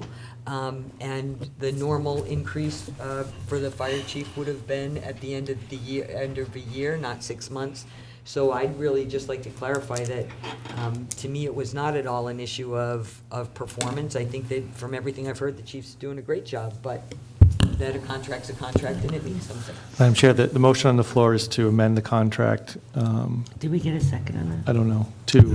Second. I'm sorry. The motion on the floor is to amend the contract to allow, to keep his salary at 83,851, contingent upon his successfully passing his EMT certification within the next 6 weeks. this contract will have to be amended to language to reflect that, but. The and- way it's and written for the clothing. Clothing allowance will remain, okay, so just want to make sure that everyone understands that motion. So the clothing allowance will stay the same, Same, Donna? same. The So same we're one? amending paragraph B. Yeah. So there's a motion to amend this. Which motion is the first? The amendment motion should be voted on first. Yeah. So there's a motion and A second. a second on the amended motion. Does anyone have any questions? Are we all clear on what we're voting on here? Everybody's good with it? I just want to I make have a sure. question. Yes, Actually, Steve. I have a question as well. This is good for you, Chief. Relax. If we approve this, we will be technically in violation of the charter for some period of time, 6 weeks. Well, we were from the start, Well, there and might be there a wasn't a charter waiver. complaint. Well, that's my question, is are we putting ourselves in jeopardy by going against our charter? It really, I know people look at that word shall, and they believe that it means shall, and that most people do, but there's a difference between the law recognized a directory clause, in other words, or a mandatory clause. And directory is kind of like you'd like to have it, and the best example I can give you is from my legislative days, is when the Judicial Nominating Commission sends names to the governor, says the governor shall appoint a person to be a judge off that list within 30 days, shall. And the governor never appoints a person from that list for 30 days. And they go on and go on and go, 60 days, whatever, it goes on. And the courts have said, look, that's a directory, it's a goal, but it's not mandatory. If it was to be mandatory, there would be a penalty. There would be a penalty to the governor. There's no penalty in your charter saying if you don't appoint someone to have an EMT. So I haven't done the legal research on that, but there's a difference between shall doesn't necessarily mean shall all the time. And I know that's hard for people to accept, but that's the law. Well, it's just. And that's how courts would interpret it. And not to mention the fact that you already voted for it despite that language. I think you need to look at all the wording, though, because I think shall appears quite a bit. I think there's some more shalls in there. But shall and will are two No, I'm different just things. saying, No, I know, I think there's more shalls. A shall with a penalty, a shall with a penalty, know. a shall with a penalty means a lot more than a shall without a penalty. That's what I'm saying. So positive vote keeps the, With the new wording. keeps the pay in. Yeah.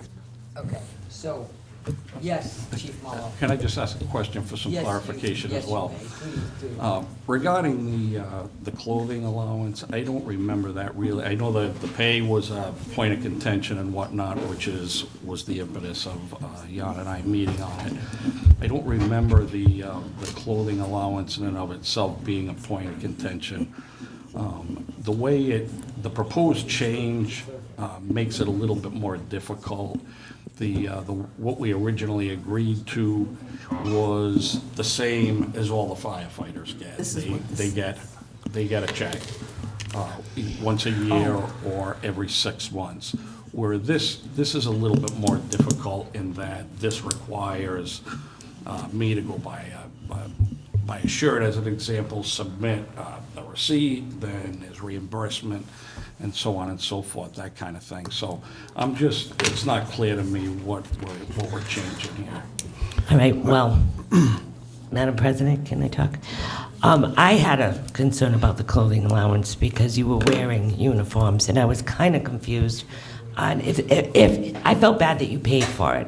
I'm like, so he bought all these uniforms. The next day, I went down to the treasurer's office. You charged something, and you could have. I'm not saying you did anything wrong, but the clothing you did by $1,100. I think it was $1,150. I don't have it in front of me, and they took it out of the clothing budget. So I had a concern that you already received that for this year because you already bought it. Till the next But fiscal that's year. what I wanted to clarify because that's not what it said. It said it's 6 months. They changed the contract, so I thought you were going to get a check in the for the $1,200. Yeah, you should get So that was you had already got in almost the amount that we were going to give you a check for. Right, no, the So proposal was for the beginning of the next well, fiscal year. that wasn't clear to me at all, and if you read it, it didn't sound like that. So I did go down and I looked at all the invoices, I looked at how all the men got paid. how the chief got paid, and I was concerned because we had already given you almost $1,200 or something. I'm sorry offhand. So that's why I asked Jan, well, will we giving him another check for the 6 months? I was kind of confused. So I wanted that clarified, and that's how it came out. Madam Chair, we have a motion on the floor on the B, On which will, B. B, On. To be or not to be? Not. on B. on So just we have B. to vote on B, and then we can go back Back to to vote on B. the amended contract So as, there- which includes the clothing allowance. So, I done included the whole thing. no, so. There are two Bs. So you're amending, the amendment is only to section B of this, The first paragraph, section B. of section B. Section 4, paragraph B. Right, okay.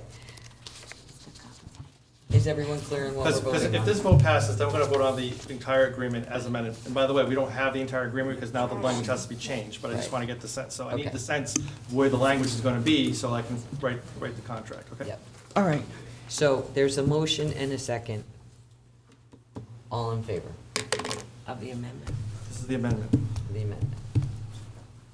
Opposed? Okay.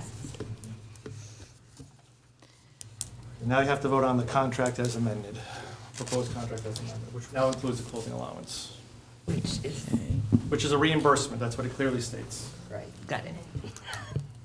I would like to make a motion. Oh, the motion's already on the floor. No, There's already a motion on the floor. motion to approve the entire contract as No, amended. that's not on the floor. Oh, okay. No, you gotta do the You clothing. need to make a motion to approve the contract as amended. You just voted on one part of it.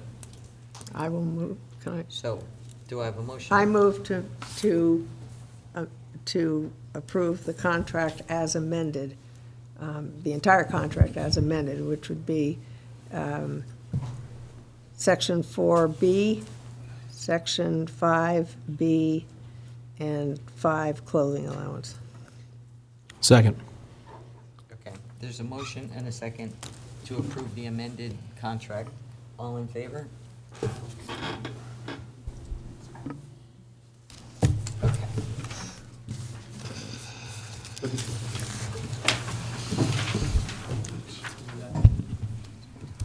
Town Administrator, request by Economic Development Commission for approval to spend $850 out of dedicated account for sign at Main Road and State Avenue.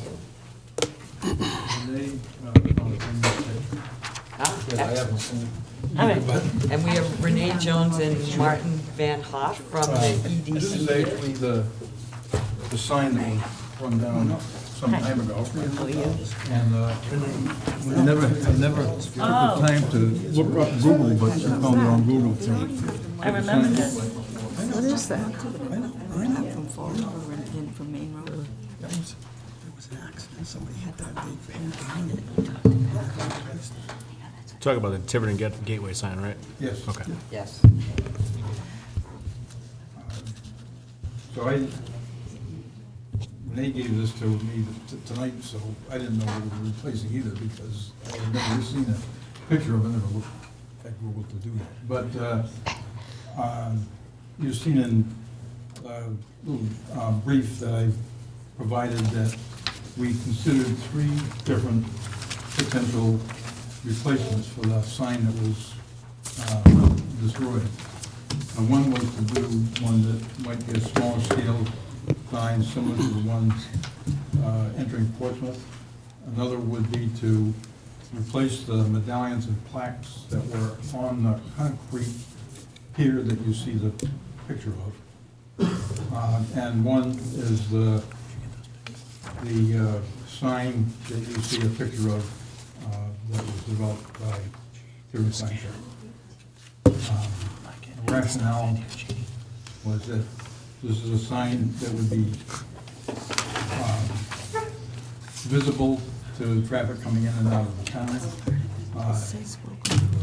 My personal concern about a bigger sign that would Yeah, because be Fall taller River's would Massachusetts. block the view into the business that's there on the corner, and then the other one might be too small for people. So that's Which one do kind you of the rationale for what we've proposed, and May I say something? We decided, what had happened to the bronze plaques that were in the cement post was that they had been pried away and stolen. So that's why we said, well, maybe we'll just start with that, but we needed something that was probably less tempting to be stolen. So we went with something that was going to go over the post, which has been there, we think, since probably the WPA, because it's been there for so long, that cement post. And it was one of the parts that survived the car crash, apparently. There was some car that went into. Yeah, didn't Yeah, we get there one was of a that? brass Joe would know plaque this. that used to be in there. Right, and that was stolen. That was stolen. Two And of when the car had hit that, I think Matt Wojcik was the administrator at the time, the money was received to replace that, but it never got done. As a matter of fact, Dave Perry had brought it up a couple of times, and it never got replaced. So I'm glad to see that finally we're trying to replace it. And we're not using the entire fund because there's a large amount of money in that. But we're only using a small portion of it to repair the one part that we think would be a good start. So Renee and Martin, let me ask you a question. You're not asking us to pick the sign, you're just asking us to approve that you're going to take, It's a dedicated account, Account so for the town this. council has to say it's okay to do Right. this. I'd say that. and you're gonna pick the sign. Well. Well, we've if shown you we're what gonna we're, If we're gonna spend $850, it's gonna be this sign, Okay, period. okay. Because That's it. otherwise, a bigger sign is gonna be. I'm $40,000. only saying that because you've seen us tonight. If we had to pick the sign, we're gonna be here for a really long It's either time. yes or no on this, and then if you say no, then we'll have to just I get think, some feedback. I think it's good. I think we should, would someone like to make a motion to authorize the Economic Development Commission I'll make a to motion. access those funds, to I'll make replace it. it with the sign Second. of their choosing? There's a motion and a second. All in favor? bless you. Okay. Let us know when the sign's up. Okay. I see it all the time. On time over here. Is that a copy of the sign that you have? No. So we don't have a copy of the sign. Under other items and announcements, the town administrator seems not to be here, so he's losing his turn. Because if you snooze, you lose around here. Madam Clerk, have you anything to share with us? Town solicitor. Just briefly, it was mentioned, we do have a open open meetings complaint that has been filed. It did take me some time to get clearance from my law firm and through other, to make sure that there was no conflict, me representing the town council, because the complaint was filed by a current member of the town council against other members. I've cleared that conflicts check, including spoke to the Attorney General's office, who said that happens all the time. So I feel comfortable that I will be able to defend the town. I will be meeting individually with, or calling individually the members of the council who are the subject of that complaint. And I just wanted to let you know that fact. Other than that, I have nothing else to report. Are there any town council announcements? No. In that case, may I have a motion to go into closed executive session? Madam President, Yes, John. I'd like to make a motion to go into closed executive session. Town Administrator 42465A2, collective bargaining, Teamsters and AFSMI.